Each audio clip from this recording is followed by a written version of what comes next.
Yeah, I've been following it pretty closely, because I can't say that I've been surprised.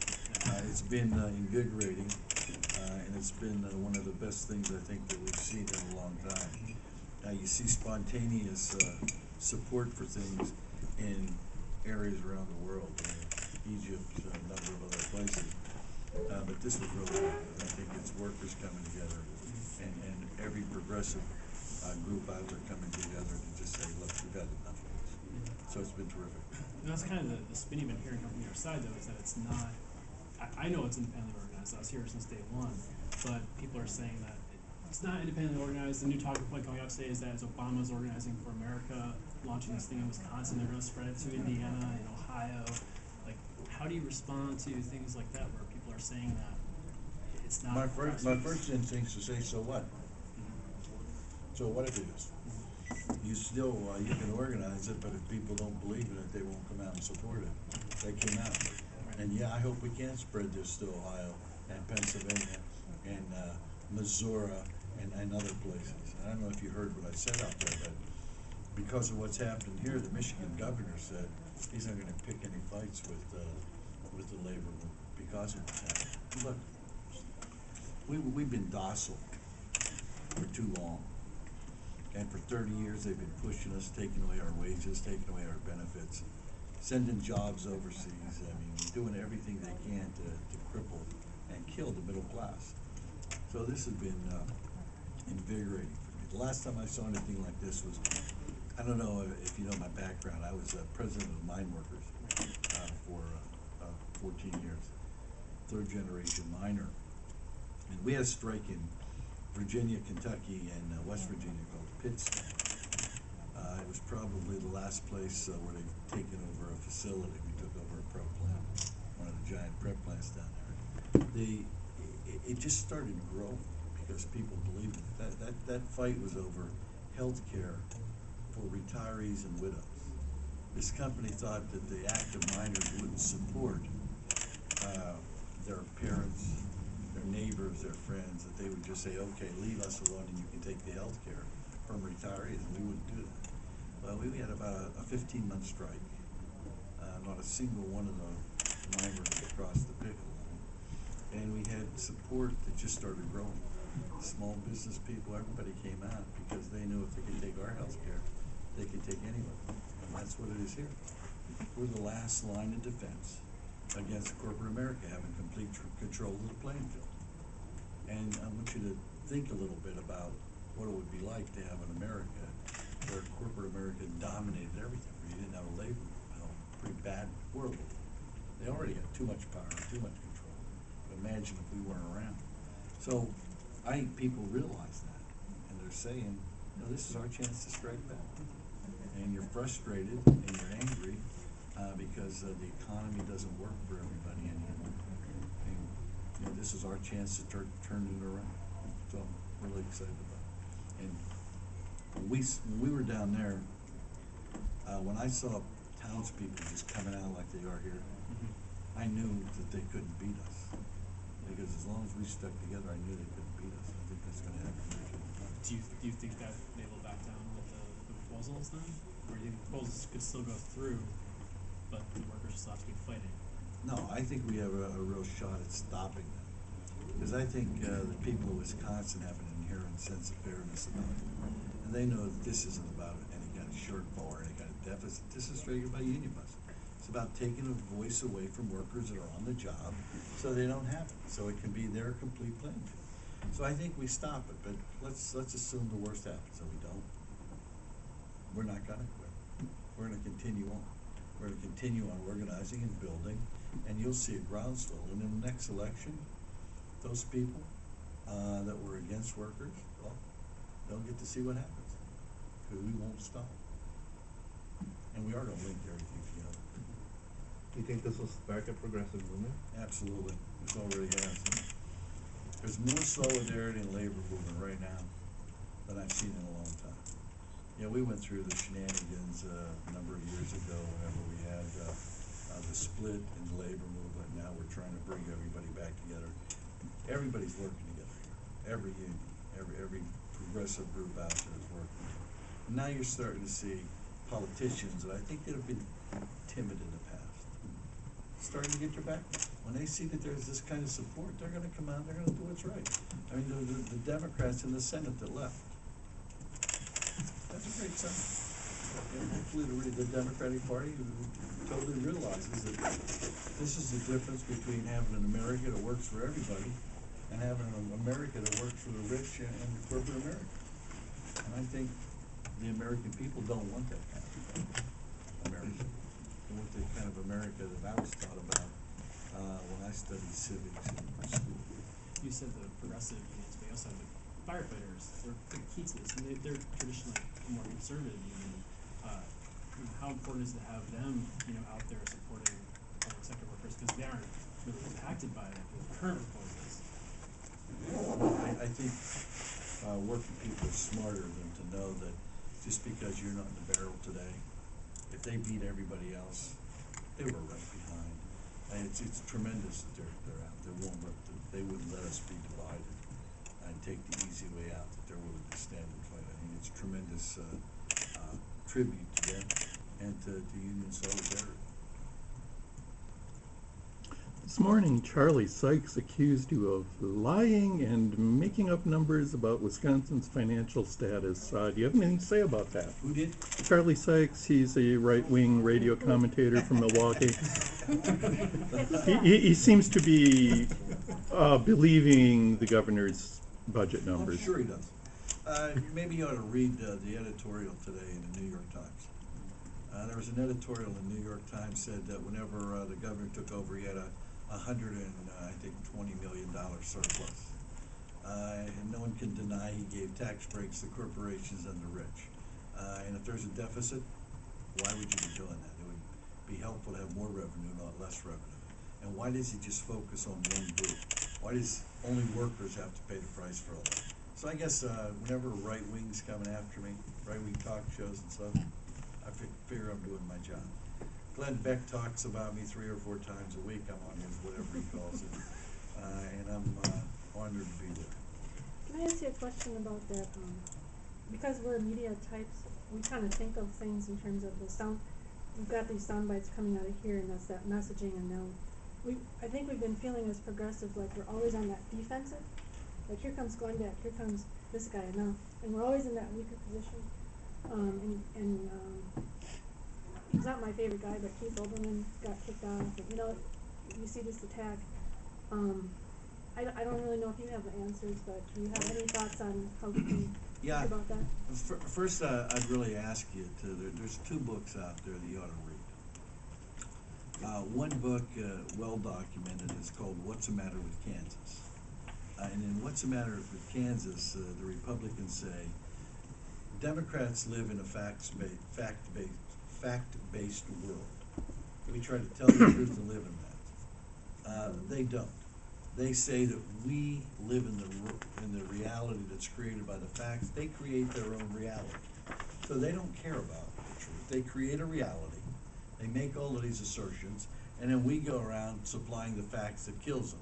But by that time, they already have 2 more realities out here, so we're doing exactly what you said. We're chasing the tail. The second thing is, this isn't by accident. There's another book, and I can't remember the author's name, but he documents how they have put together this network of think tanks, radio shows. And you want to talk about talking points? You'll hear Glenn Beck and you'll hear Rush Limbaugh and a bunch of other ones, the guy you talked about today. They'll be using the same exact phrases that they get. They do it intentionally. We've been more scattered. We've been off on different messages on different things. So I think on several things, we're starting to come back together now. The progressives are starting to stand up and understand that, look, we're all in this together. This isn't about you or me. We're a progressive group here, a progressive group there. They're after all of us. And it's the kind of world that they want. Their value or their vision of America clashes with our vision. They're well financed. They have guys like the Koch brothers. The Koch brothers put together the Tea Party. They have billions of dollars that they've made. And we'll give you the research on it. I mean, documenting how they do it. the networks that they put together, the money that they spend. I've heard a lot of people mention Egypt, even though we're not Egypt in any sense, not Cairo, but they, at first I dismissed it, and the more I see the signs of people talking about Egypt, I think that they offered inspiration, using the tools at hand, not really money so much. No, they And brought then- down a dictator, a guy that was bad for them, and they weren't getting even fed properly. And then their society was the way we're tending. The people at the top did very, very well. Everybody else isn't. You know, consider this one fact, just one fact. In the last 10 years, the top 1% have taken 58 cents out of every dollar of income gain. And the top 30%, or the top 1/10 of 1%, have taken 30% of all income gains. That means one person out of 1,000 has gotten 30% of the income gains over the last 10 years. And the trend's getting worse, because over the last 5 years, it's going up to 65%. So they get 65 cents out of every dollar of income gain. Now, that's not the type of America that I envision, and I think most Americans envision. Now, why? Well, if you look at from 1946 to 1973, productivity in this country doubled, and so did wages. And the people in the bottom two quartiles, their income was raising faster than the people at the top. So the wage gap was closing, less poverty. Then in 73, in the mid-70s, a number of things came about, and Reagan put us on a course where we would have a low-wage, high-consumption society. And by the way, from 46 to 73, 40% of the people in this country were covered by collective bargaining. So we were driving wages not only for union people, but for non-union people. And the profits that were being made by corporations were being shared a lot more equitably than they are right now. From 73 to date, productivity's continued up, but wages have stagnated. And if you look at a graph, when it would be like productivity here and wages here, this gap in between of it, all of that's gone to the top 1%. Collective bargaining wise, we represent a little over 11.5% of the people right now. And in the private sector, we're down to about 7.5%. So the fewer people that have collective bargaining, the more the money's gonna keep going to the people at the top. That's why we're so important. So is that how you'd answer that unions are antiquated now? Absolutely. Especially for public sector? I think unions are more needed now than they ever were. And you know, some of it I gotta point at us. Because for the last decade or two, you know, the world was changing. Young people were coming out into the workforce and living in a different kind of society, a different kind of employment. And we kept trying to pigeonhole them into the model that we had before, instead of looking and trying to change the model and say, what can we do to help you? We kept saying, here's the model, you have to come into the model. What didn't work? So now we're trying to actually change the model. We have a project going on where our Secretary Treasurer, Liz Schuler, is leading a group, and we brought young people in, and we didn't go in and say, let us tell you what you need. We did it the opposite way. We said, tell us what you need. Tell us what we need to become to help you. You know, if you don't have an employer, you know, a steady employer that you're doing freelance stuff every week, how do we help you? So we're trying to work through that right now so that we can get a voice and power, more powerful workers, so that they can live in a society that, you know, is different than the society when I came out. Can you carry that over to the 99ers and organize them?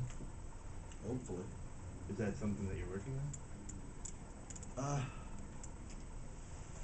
Who exactly in the Just like anybody that is out of benefits or close to being out of benefits? 99 week or something? Right. We have 3 or 4 projects right now. One's called UCube that came out of the Machinists Union, where we're organizing people to come together, unemployed workers. We have a group called Working America. I don't know if you know about Working America now, do you? The Working America is an incredible organization. We go out into working class neighborhoods and knock on a door cold. We go to no union household. We say, this is what we stand for. This is what we're trying to do. This is the society that we want. Do you want to join? 2 out of every 3 door knocks sign with us right now. They become professional, or they become associate members of the AFL-CIO. We started 5 years ago. We now have 3.5 million members. We're hoping to take that to 8 or 9 million in the next year or 2 by adding more resources. We have an area that's designated, one site that they can go to that'll give them one-stop stop. How they sign up for benefits, what benefits they're entitled to, how they can check schools, loans, anything that can help them in their lifetime. We're growing that continuously. And you might want to go on the Working America website and just take a look at it. And work it through yourself. Go through it yourself, and you can see. And if you think it has holes in it, that'd be very, very interested in hearing, what the holes are, so we can modify it, so we can change it and make it better. Have you heard from Hilda Solis? Is there any chance of getting her to Madison? I haven't talked to her about coming to Madison, but I'm sure she would. She's a terrific lady, very, very compassionate, cares about workers. We started doing stuff like misclassification of workers, working with immigrant workers who are being screwed, pardon my French. But they work for weeks on end and don't get paid. Employers skip out on them. She's been working with us on all of that. Mm-hmm. She's been a tremendous asset. So, if the overture were made, I think she'd probably come, particularly given what President Obama said. I think his comments were very, very positive. I think she'd be an important person to be here, actually. Are you going to be sticking around tomorrow? No, I'll be back though. Yeah. Do you plan on going to Ohio? Yep, and Pennsylvania, and Indiana, and Missouri, and several other places in the process, putting this all together. I actually have a fairly important meeting tomorrow in D.C. dealing with this and those states that I just talked about. We have all the presidents coming together to talk about how we can get more resources, how we can do a better job here, and things that we can do. How often is the White House, do you get to have conversations with the White House? Conversations or be at the White House? Both. Yeah, or how about be at the White House? I mean, I'm at the White House a couple of times a week. okay. 2-3 times a week. I have conversations every day with someone in the White House or in the administration. Every day. That includes weekends, by the way. Right. So I have actually just one question. So this group of people, 3 to 4, they've been on the ground every day since day one, since well before the media figured out what was going on. Their audience. And let me just say this. Thank God for you, because really the media tried their damnedest to ignore this, to try to minimize it, and try to pretend that it didn't exist. And now the right-wing media, the Fox guys, the big guys, are all trying to distort what is actually happening. So if it wasn't for you guys, the truth wouldn't get out. They're a step behind you. You can tell they're a step behind you. They're trying to, Paul Ryan from Yeah, Janesville saying absolutely. there's riots. I have video of people dancing. I don't know, maybe in some. Well, if you saw me dancing, it could be confusing. So, but now that they have this audience that is worldwide, legal traffic is worldwide, what's the message that they should be sending out to the world about what's going on in Wisconsin in your mind? I think 2 things. One, this has nothing to do with the deficit crisis. Because whether you agree with my figures or your other guys' figures, this isn't about a deficit crisis. This is about busting unions. This is about paying back their big benefactors, their CEOs and their big benefactors, their corporate friends. That's what it's about. And instead of doing this, we would be better spending our time working together to create jobs so that we can put people back to work. 15 million Americans out of work, another 11 million Americans that are either underemployed, working part-time when they want to work full-time, or they've dropped out of the workforce altogether. That's where the focus could be, because what we have in this country is a jobs crisis, not a deficit crisis. I have a question that's kind of off the topic, because you used to do the mine workers, and I know the right wing is very good at this, but like when the Massey mine tragedy a few years ago, I mean, isn't that something that we can make into like, this is why you need unions? If we had unions, Absolutely. I mean, maybe you tried and it just, because we're here, and I mean, you know, We do try continuously. and it just doesn't get out. I understand. Well, how that works. but some of it's our fault. Uh-huh. We haven't done a good enough job of focusing on it. In fact, at our executive council meeting in early March, we're gonna talk about messaging and repositioning, the labor movement, what we can do, to reposition and to message better. We're also gonna talk about growth and how we can actually grow better, what we can do to grow better. We're really doing some interesting stuff. I mean, we're working with, day workers, around the country, helping them organize, bringing them in. We're working with the car wash, I don't know if you're familiar with the car wash campaign we have going on. Out in Los Angeles, workers in the car wash there. You talk about people that are abused. It reminds me of what happened, used to happen in the mines back in the 40s. They overwork them, they underpay them, they terrible conditions, don't get anything. We do community organizing. We organized the whole county and supported those car wash workers. And it's gonna take a couple of years. We've already been at it a couple of years, but in another year or so, you'll start to see them coming in. Because we're figuring out a way to be able to get a network of them. And we say, you work in a car wash? Here's the standards in this county. This is what you have to pay people. These are the working conditions. This is what it is. So it takes a long time. And unfortunately, I think in the labor movement, sometimes because the threat and the crisis has been so great, we haven't been willing to do the stuff that takes 3, 4, 5, 6 years. But I think that we're past that right Not to now. take advantage of the tragedy, but I think you can safely say with they were unionized, 28 people wouldn't have been dead. I think that's absolutely true. And I think I've dealt that with would have been Massey. a nice message to let out. I've dealt with Massey for 30-some I'm sure. years. That's right. And I'll tell you how Morgan Massey, the old man that started the mine, from Richmond, Virginia, he was one of the most brutal guys. We had a strike going on down there in the early 80s, and he brought in armed thugs and actually shot up a bunch of our guys. Destroyed a guy, shot him in the joint. His left arm was just totally useless from that. Human life doesn't mean as much as a greenback dollar to these guys. Because a lot of the press gets out, it was just a tragedy. It was a tragedy that could have been prevented. It wasn't an act of God. Right, It was an act exactly. of man, Exactly. and it could have been prevented. Right. And I looked at that mine and I make the following comments. Either one of two things happened, right? Either the law wasn't being complied with, or if the law was being complied with, the law is not strong enough. But we know it So you need to wasn't change because they the had, law. how many hundreds of violations, right? Oh, God, yeah. They're still violating. Right. There was another blitz last week where they picked up. They just sold that mine. The whole Massey just sold out. Yeah. I'm gonna go back to the messaging. You said you're having an executive meeting in early March. Yeah. Frankly, the first response I had was, that's too far away. Well, I'm not talking about messaging for here. I'm talking about less messaging for the labor movement overall. What, we're kind of playing things by ear so much, every hour things change, Sure. shift.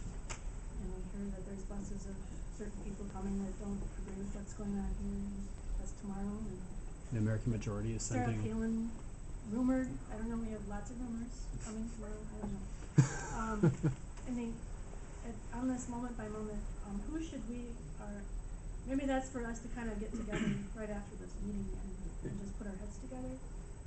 But, I guess I want to do what I can, and, that's kind of what we're about, and we're kind of, we're talking about, we're all kind of siloed in our own little worlds, and, maybe we can turn to you a little bit more for help, and just kind of convening and getting. Eddie messaging. Bale's here. I mean, Eddie's our guy, and look, organized is always better than unorganized. The other side's organized, trust me. So organized is always better than unorganized. And look, you guys have been inspirational, truly. I mean, And if it hadn't been for what you were willing to do, you know, we'd still be muddling along trying to get an article somewhere or have the national press look at it. So, you know, if we can help you, if we can supply you with facts, things like that, anything you need, we'll try to do it. Yeah, and I have to say that, I mean, I've seen you twice this week, I think, and that's more than I've seen you in a year. I met you, I guess, last year or something, and you know, like I think this, in addition to bringing people out of the woodwork who are suddenly inspired to be political and go rally and fight for something, it's getting us kind of together and on message, or at least working together to get our media out there. And That's a good thing. you know, we're all working together instead of, you know, the mainstream media in Madison often they ignore us, or they try to marginalize. they try to marginalize Yeah. us, yeah, and we'll have more power if we're working together and contributing our voices together at the same time and promoting each other's articles and things like that. So I think that's a good thing that's coming out of this. So hopefully that'll continue. Yeah, and go back to the next 24 hours as it unfolds. I get this sense that people don't even know who at this event to bring pizza to or bottled water to, or when the next rally is. And am I just kind of missing something, or who should I be kind of directing them to? I've said WEAC is very involved and they often know what's going on. Is that the correct? I'll try to get you some updated links on that. I know there's Okay. stuff. Is Employee Free Choice Act dead? Let me tell you the latest thing I did. It was I tried one last thing, and the answer is it's not dead, and we're never going to let it die until it becomes law. Trying to find a vehicle to put it on and through is where we were at. We had a great opportunity with the Korean trade free trade agreement. I don't know if you know this, but the Korean trade agreement is under the old fast track rules, which means it can't be filibustered and it can't be amended. So we tried to get the administration to put the Employee Free Choice Act in the front of it. It would have been magnificent. And they declined to do that. Who makes those decisions, Obama? I would say so. You know, Ultimately, sure. you know, he campaigned partially on the Employee Free Choice Act, and that's how he won over a lot of it. Yeah, like, so what do you do next time around if he's out there talking about the Employee Free Choice Act? Does labor? I mean, Well, how long can they keep saying they're going to do it well, and not do well, it? Don't get me wrong. He Yeah. does support it. Yeah, well, You know, and quite frankly, if he sent it up on the Hill today, we know the outcome of what would happen to it. right. So we're trying to do it smart. So he continues to support it. He continues to work with us, and he's been 1,000 times better on trade than his predecessors, including Bill Clinton. But you know, he's enforced stuff. He's done 301 actions. We did the one on rubber tires, and after we won the case at the WTO, U.S. production of rubber tires increased 15%. Thousands of people were called back to work because of that, because they were cheating. Yeah. You know, currency manipulation is another thing.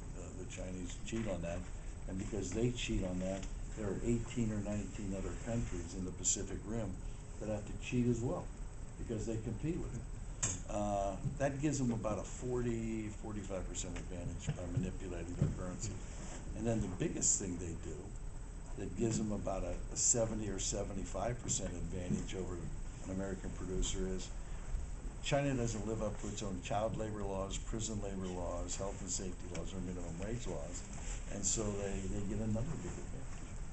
And we filed a 301 suit on that too. We'll see where it goes. Right. That's good. Have you found them easier to work with since Ron has left?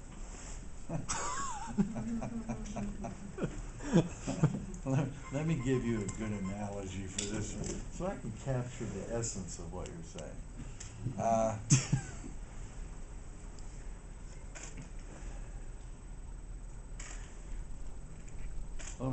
I just put it to you this way. Bill Daley is much easier to work with than Ron ever was.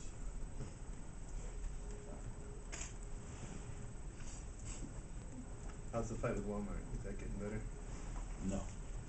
It's still an open sore. They're just their model drives wages down in the country. Every place they go, they keep claiming they create jobs, when in essence, study after study has shown that after they're there for 2 years, there's fewer jobs in the area than there was before, because they drive small businesses out of business, mom and pop out of business, and all of that stuff. So it's a bad model, and we have to keep working at it. But they've taken a hit, I think. They say because of competition. I think a lot of it is the uprising of people not going there A anymore. lot of it, still too many That never people makes the show up news, there. Yeah. but I think that's Still too many people show up there. I agree. There was an article in the Wall Street Journal about a year ago. The Walmart regional director was bragging that when he came there, regional wages were $32, and he drove them down to 28. And before he was done, he said it had them down to 20. That's a great thing to be proud of. Right.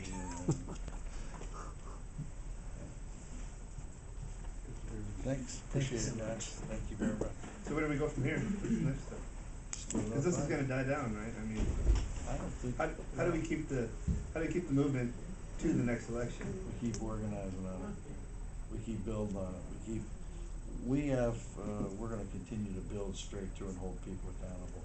We're not gonna dismantle our infrastructure the way we did in the past. We're keeping it focused. My theory is, I think people should go to their local elected officials and say, where do you stand on this issue? It's a good start. Start it from the ground up. Yep, that's a good start. Well, one thing that, I was informed that I could not have an influence on a Republican district. And I said that I'm talking to people who say they will wear out their shoes for this. They will wear out their feet for this. They will die on the sidewalk knocking on doors for this. And they will go to other counties in Wisconsin. And they will, that's the energy, and it must be captured now. And then that's what organizing captures that. Go Give them a after, place to go with it. go after those 9 Republican senators. I mean, keep holding their feet to the fire. That's really what we need right now. Because we're gonna go after them. Who off the top of your head are like friends to labor?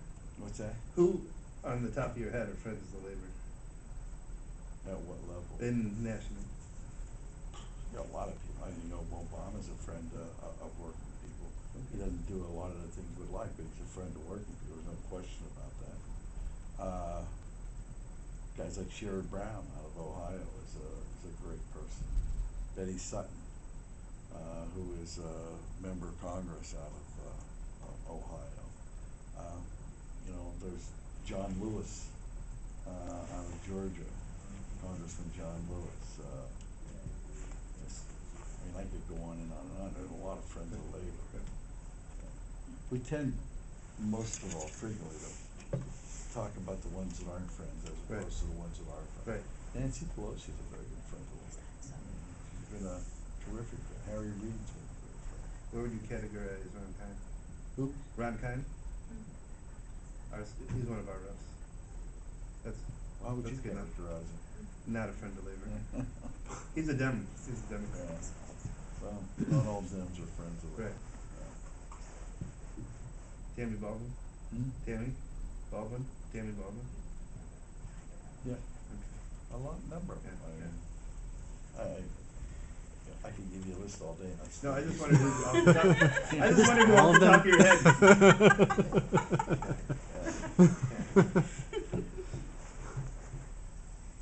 Yeah. Right. How about John Boehner? How about David Obey? Was he? David Obey definitely was. Absolutely. Yeah. Let's find gold. Yeah. Can I ask you, this might be a little esoteric, but what is a progressive nowadays? What are progressive values nowadays? Well, there's a difference between a progressive and a liberal. Yep. I think a progressive is trying to create a society that works for everybody, and not just the privilege for a few. I think a progressive, somebody who doesn't look up and say they have something, let's take it away from them. They look down and say they don't. Why don't we help them get it? Curious, you were talking earlier about some of the Working America work that you guys are doing, sort of non-traditional organizing.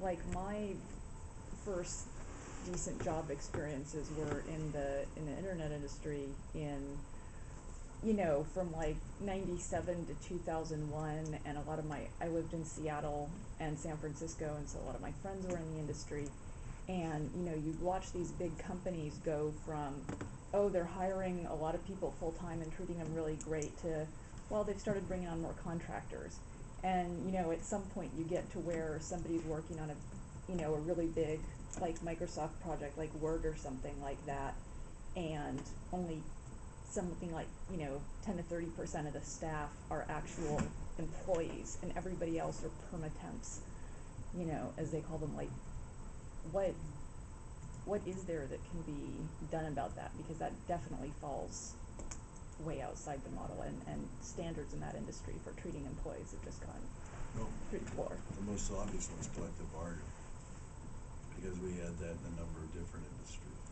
And then you have to look at a number of other policies that encourage that type of stuff. The tax laws, the trade laws, a number of other policies that say that rewards people for that kind of conduct. That's the kind of society that we were on. It was a low-wage, high-consumption society. That's the strategy that Reagan put us on, that we're still on. We're trying to change that. But then, like, the companies will say, well, they're not really employees. Like, they're not our employees. Like, Kelly Services sent this person over. They're not our employee. Yeah, I know. They're just... It's Mother Brother Daryl theory. Which is kind of done to skirt the unions, right? They kind of do that to skirt the unions. Of course. Yeah, well, it's easy for them. Because if you organize them, they just get a new contract. Right. You organize them, they get a new contract. But, there's been a lot of great organizing around CTOS and a lot of contractors such as that. That seems to be going in the right direction as far as I can tell. Cintas? Yeah. Yeah. It's the Cintas, yeah. Yeah. So they're a contractor. So, but they're also probably the biggest, so there's not a lot of competition for them. So it's probably easier to organize them. Just to small. But it's still, if you have, say a large factory, and they're using Cintas in there, and you go in and organize Cintas. If the company's anti-union, they'll get rid of Cintas. They'll get another contract, you get to start all over. Yeah. You can organize Cintas, but they won't be at that factory. Right. So, but you're seeing that around the world. It's called casual workers. They try to create casual workers. And in a lot of countries will say our people are Japan.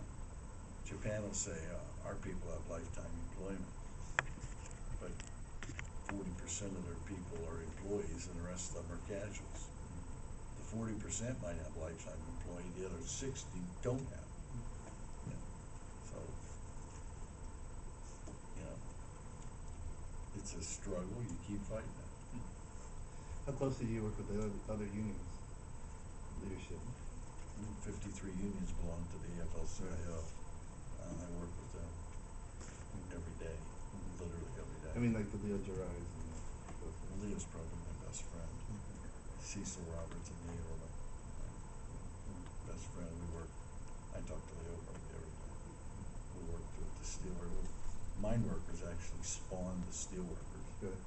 It was our organizers and our money that organized steelworkers, and we gave them their own union. In fact, their first president, Phil Murray, was our vice president of mine workers, and then he became president of the steelworkers after we got rid of the steelworkers organizing committee, which was SWAG, and we gave them their own union. Same with the auto workers, a number of different rubber workers, chemical workers.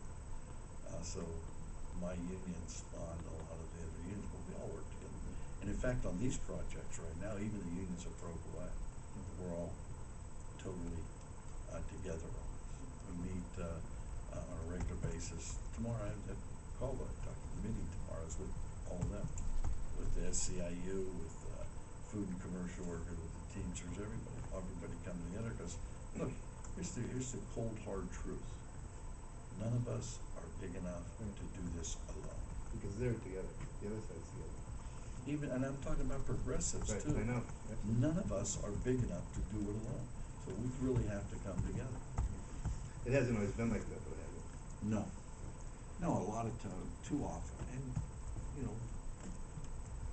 labor rule was an exception. Too often said we don't need anything. Or our idea of an alliance was we have a problem, come help me solve it, and after it's solved us, then the alliance is gone. We're trying to break away from it. We're trying to create permanent alliances where we help each other with each other's problems. Because if that group, progressive group, gets weaker, I got weaker too. And if that group gets stronger, I just got stronger. So we're trying to really come together and have real partnerships.